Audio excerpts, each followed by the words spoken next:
Hello everyone and welcome to my channel once again. So we have managed to find two hidden gems, possibly bugs or intended interactions, who knows. Either way, we can get an infinite number of dust devils and we can even stay AFK. They will keep on multiplying off of each other without us doing anything. So the first way to do it is Andariel's Visage and Starlight aspect. I don't know whether it was found by here Chunk. I don't want to read it. I don't want to read it. I don't want to mess up the word. So yeah, just credit to this guy for showing this off. This is the Andariel and Starlight aspect.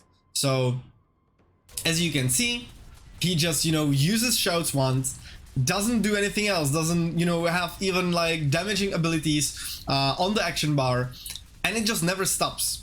It just never ever stops because yeah, the Dust Devil is considered direct damage, right?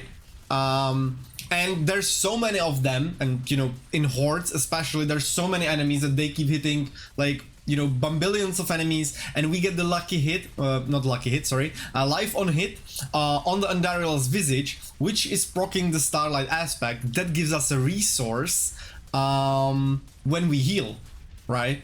So Andariel Visage heals us, the Starlight aspect gives us a resource, and that resource procs Devilish, and yeah, the Dust Devils keep proccing it off of themselves for infinity. So that's one way to do it, and that's like the way that I'm gonna be talking about today the most, because I already had an Andariel planner ready, because I wanted to try whether it's worth it playing Andariel with our bleed build to double dip on the creeping death. I mean, we cannot really boost Andariel the way that rogues can, and Tyrael might, nor does devils have any lucky hit chance, right? So we can't proc Andariel from that.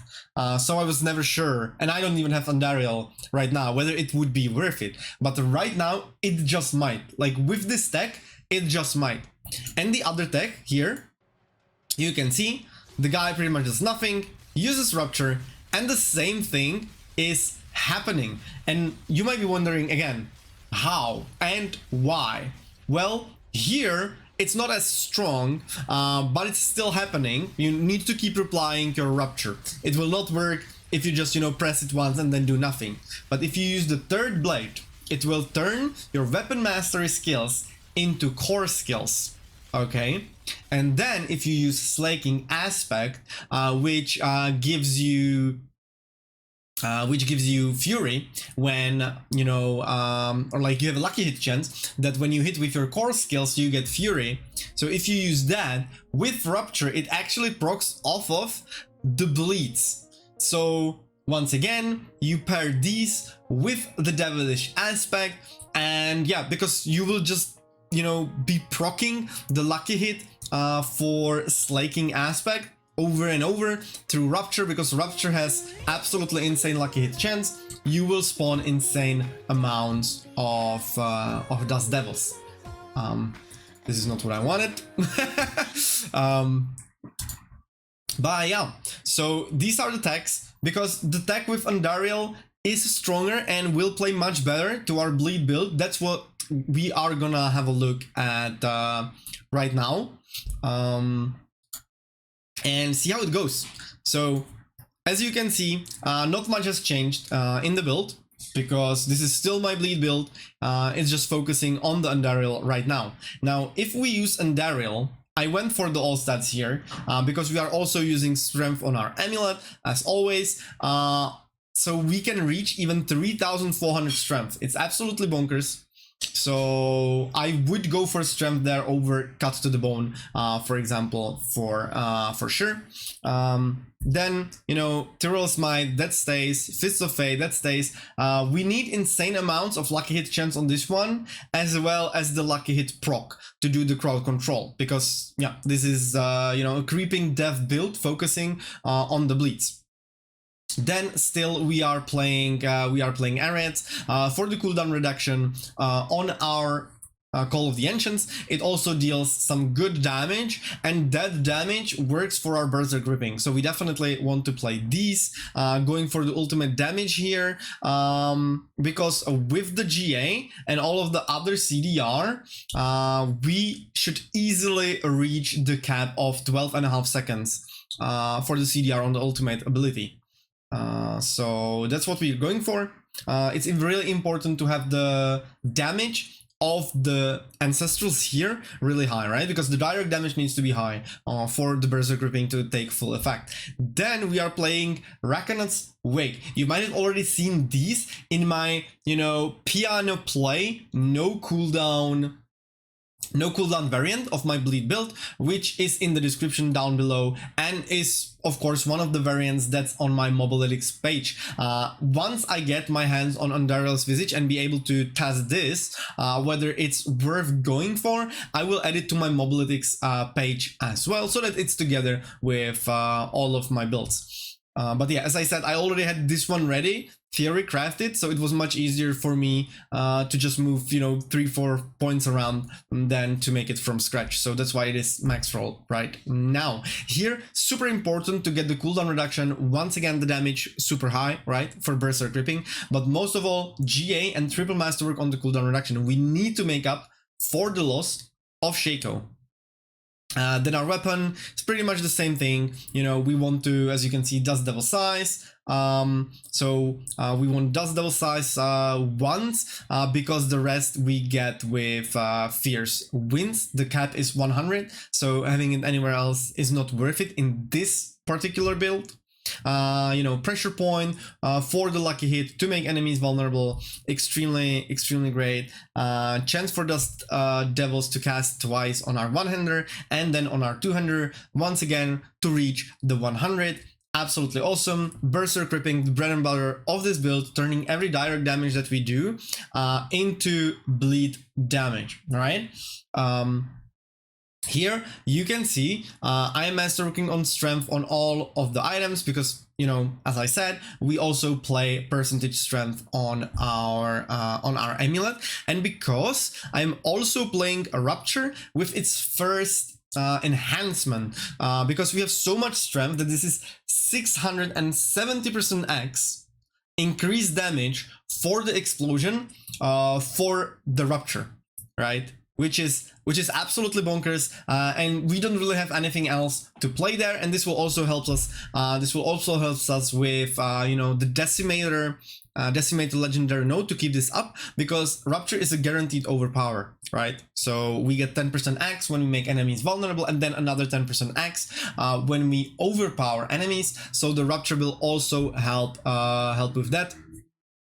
And Rupture also has absolutely insane lucky hit chance, so when it is boosted with Fists of Fate, we are basically guaranteed to proc any lucky hit that we have through Rupture in AoE. So that's really awesome. As you can see, we are playing Polearm. Again, the standard for every bleed build. We are not playing Grandfather, especially now that crit strike damage is only additive and not multiplicative. It lost pretty much all of the value. So Grandfather for bleed build, definitely a no-go. We are playing Polearm because Polearm, on the other hand, got buffed. The Executioner glyph is now 15% X. It was 10% X, so it got even better right now. Then the classics, Ring of the Starless Skies, and then the Starlight aspect. As I told you, the Starlight aspect with Andariel's Visage. I'm still not sure whether all stats or the life on hit will turn out to be more damage. It might actually be the life on hit, because it will simply spawn more Dust Devils more frequently, and we are already stacked in all stats so much. So it's either like 60 strength more, like really going all in, or the life on hit to max on the Dust Devil, on the devilish aspect that we have on our amulet. Of course, we are going for the Warcry cooldown reduction and we are triple masterworking it on the amulet. As I said, we need to make up for the loss of all of this cooldown reduction that we got from Shaco previously, because we also lost the Bolt Chieftain aspect that reduced the cooldown of our shouts. So yeah, we need to really play around it, right? So this is the way that I did it, you know, cooldown reduction, triple master working it everywhere, and also this is the same board with just like, you know, 2 points change and a different glyph, and that is Disembowel compared to my normal bleed build, right? So I'm not gonna go over the whole Paragon board because I already did it. So I'm just gonna explain. We are no longer playing Rev. As I said, it's just an additive now. Instead, we are gonna be playing Disembowel, because Disembowel, also an additive, you know, physical damage over time. So yeah, we lost a little bit, you know, the Rev previously was like 100, so this is 55% additives gone. But the secondary effect of Disembowel in hordes, where we are attacking so many enemies at once, gives us cooldown reduction. Again, we are making up for the cooldown reduction loss from not playing Shaco.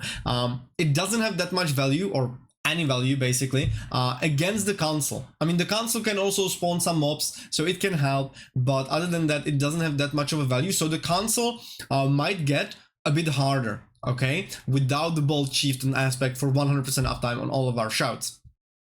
So like once I get Andariel's Visage, I'm immediately testing this, okay? I'm immediately testing this for you guys. But this is it for the theorycraft. Again, here, like everything is pretty standard. Only change that I did is basically the enhanced Rupture. And yeah, we are of course playing Raid Leader as well. Again, it gives us healing. Healing turns into resource through the Starlight loop, through the Starlight aspect. So yeah, it's absolutely bonkers in theory. Okay, I haven't been able to test it, so this is just a theorycraft. I'm really grateful to the guys, credits to them for finding this out, and let's just see whether we can make it work for our advantage, you know, to bring back Barbarian to the spot where it belongs, and that is the #1 spot. So thanks for watching. I hope you enjoyed the video, and see you in the next one. Ciao.